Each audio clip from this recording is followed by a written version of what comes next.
نبی اکرم صلی اللہ علیہ وسلم کی سیرت طیبہ، سیرت کہتے کردار کو ہے، کسی کے حالات کو۔ نبی اکرم صلی اللہ علیہ وسلم کی سیرت دیگر لوگوں کی سیرت سے الگ ہے۔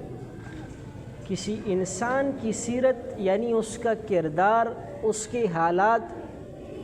تب سامنے آتے ہیں جب وہ دنیا میں آتا ہے، جب اس کی پیدائش ہوتی ہے، جب وہ بڑا ہوتا ہے اور زندگی کے اندر مراحل گزرتے ہیں، کچھ حالات آتے ہیں، اس کا کوئی کردار سامنے آتا ہے تو وہ اس شخص کی سیرت کہلاتا ہے۔ لیکن نبی کی سیرت اس سے الگ ہے۔ نبی اکرم صلی اللہ علیہ وسلم ابھی پیدا نہیں ہوئے، بلکہ اللہ تعالیٰ نے جب حضرت آدم علیہ السلام کے جسم میں روح ڈالی ہے،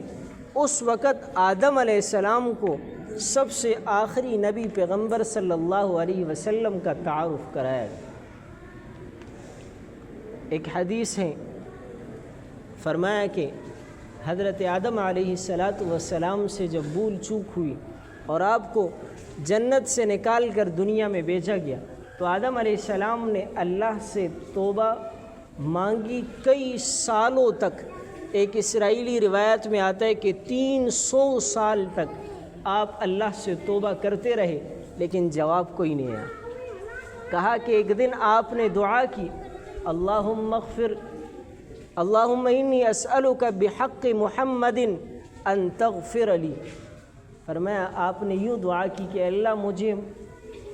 میں آپ سے سوال کرتا ہوں پیغمبر صلی اللہ علیہ وسلم، حضرت محمد صلی اللہ علیہ وسلم کے وسیلے سے ان تغفر لی، کہ تو مجھے معاف کر دے۔ حدیث میں آتا ہے کہ فوراً جواب آیا، وَيَا آدَمُ كَيْفَ عَرَفْتَ مُحَمَّدًا وَلَمْ أَخْلُقْهُ، کہ آدم آپ محمد کو کیسے جانتے ہیں؟ وَلَمْ أَخْلُقْهُ، جب کہ میں نے محمد صلی اللہ علیہ وسلم کو ابھی پیدا ہی نہیں کیا۔ تو حضرت آدم علیہ السلام نے اللہ سے فرمایا کہ لَمَّا خَلَقْتَنِي وَنَفَخْتُ فِيَّ رُوحِي، کہا کہ اللہ جب آپ نے مجھے بنایا اپنے دست قدرت سے اور مجھ میں روح ڈالی، فرمایا فرفعت رأسی، کہا کہ جیسے میرے جسم میں روح آئی اور میں نے سر اٹھا کر سامنے دیکھا، کہا کہ فنظرت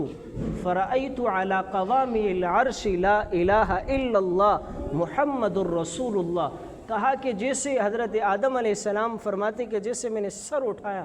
اور سامنے دیکھا کہ عرش کی سب سے سامنے والی تختی پر